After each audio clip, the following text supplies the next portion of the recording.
जो सद्गुण से भरा हो, दोष से युक्त गुण ना हो, वह निर्गुण होता है कहा जाता है।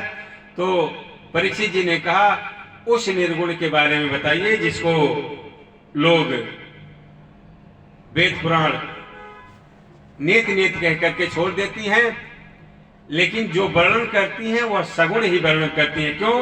क्योंकि वेद कहता है कि भगवान का एक नाम दयानिधि है, करुणानिधि है, भक्तवत्सल है भगवान।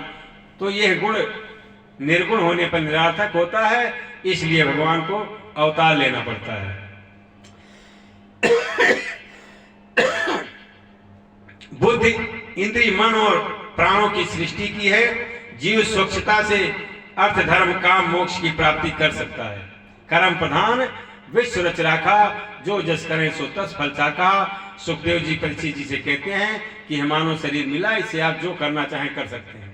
अच्छा करें बुरा करें, आप स्वतंत्र हैं। इसका परिणाम आपको आगे भोगना पड़ेगा। करने के लिए आप स्वतंत्र हैं, भोगने के लिए स्वतंत्र नहीं। वेद कहता है भगवान गुणों के समुद्र है। अगुणे सगुणे नहीं कुछ भेदा। सुना है आप लोगों ने कथा को, कोई भेद नहीं है। निर्गुण ब्रह्म ही सगुण है। प्रकृति पार प्रोसवासी और ब्रह्म निरीह विरज अविनाशी। वही ब्रह्म जो प्रकृति के पार है, वही प्रकृति में है।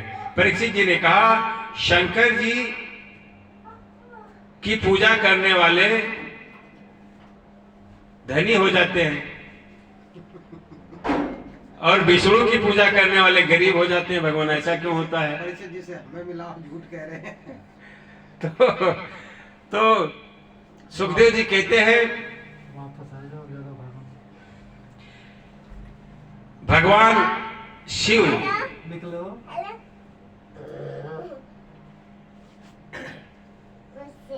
अहंकार के अधिष्ठाता है। अहंकार के तीन भेद हैं, वैकारिक, तेजस और तामस। इन्हीं में समस्त सृष्टि है। इससे देव पूजा से ऐश्वर्य की प्राप्ति हो जाती है। भगवान हरि प्रकृति से परे हैं। रजस तम गुण से परे होने के कारण जो श्री हरि का भजन करता है वह गुणातीत हो जाता है। जो भगवान हरि का भजन करता है वह गुणातीत हो जाता है, उसको धन की आवश्यकता ही नहीं रह जाती। इसलिए भगवान कृष्ण कहते हैं मैं प्रसन्न होता हूं तो धन छीन लेता हूं। यही सत्य है। निर्धन होने पर सगे संबंधी साथ छोड़ देते हैं। धन कमाने की कोशिश करें तो मैं उसके धन कमाने की प्रवृत्ति नष्ट कर देता हूं, कमाने नहीं देता। तब वह मजबूर होकर विरक्त हो जाता है। तब उसे सूक्ष्म सच्चिदानंद ब्रह्म की प्राप्ति हो जाती है। लेकिन जो लोग मुझे छोड़कर मेरे आशुतोष रूप की पूजा करते हैं, मेरे आशुतोष रूप की पूजा करते हैं, उनको मैं समग्र राज लक्ष्मी दे देता हूं। एक कथा है, एक बार भगवान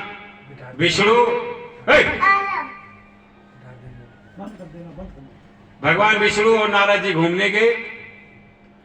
तो एक गृहस्थ के यहाँ गए, उसके यहाँ खेती बाड़ी अच्छी थी, धन दौलत संपन्न था।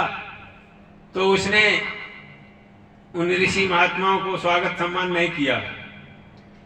भगवान चलने लगे तो भगवान ने कहा तुम्हारा ऐश्वर्य बढ़े, आशीर्वाद लेकर के चले आए, जबकि उसने पानी भी नहीं पिलाया। एक गृहस्थ यहाँ गए और गरीब थी, माता जी थी, एक गाय थी उनके। तो उन्होंने कहा महात्मन बैठिए, मैं गाय का दूध निकाल के लाती हूँ तो आपकी सेवा करती हूँ। गाय का दूध निकाल के लाई, भगवान का पूजन किया संतों का और उनको दूध पिलाया। भगवान चलने लगे तो कह दिए जा तेरी गाय मर जाए। नारद जी रास्ते में गए तो नारद जी ने पूछा भगवान जिसने पानी नहीं पूछा उसको कह दिए साम्राज्य बढ़े, और जिसने पानी पिलाया उसको कह दिए गैये मर जाए उसकी। बोले यही ठीक है। बोले क्यों? बोले जब गाय मर जाएगी तो झंझट से छुट्टी मिल जाएगा। गृह काजे नाना जंजाला, तो जंजाला खत्म हो जाएगा तो भजन करेगी, आत्मा को परमात्मा से मिलाएगी। और उसको इसलिए कह दिया साम्राज्य बढ़ता रहे, किसी 84 लाख योनि में घूमता रहे। तो भगवान कहते हैं जो मेरी भक्ति करता है मैं उसको वैराग्य बनाने के लिए निर्धन बना देता हूं। लेकिन जब वो मेरी भक्ति करता रहता है तो एक समय ऐसा आता है कि मैं उसको समग्र साम्राज्य दे देता हूं। ब्रह्मा को जो पद नहीं मिलता वह पद देता हूं।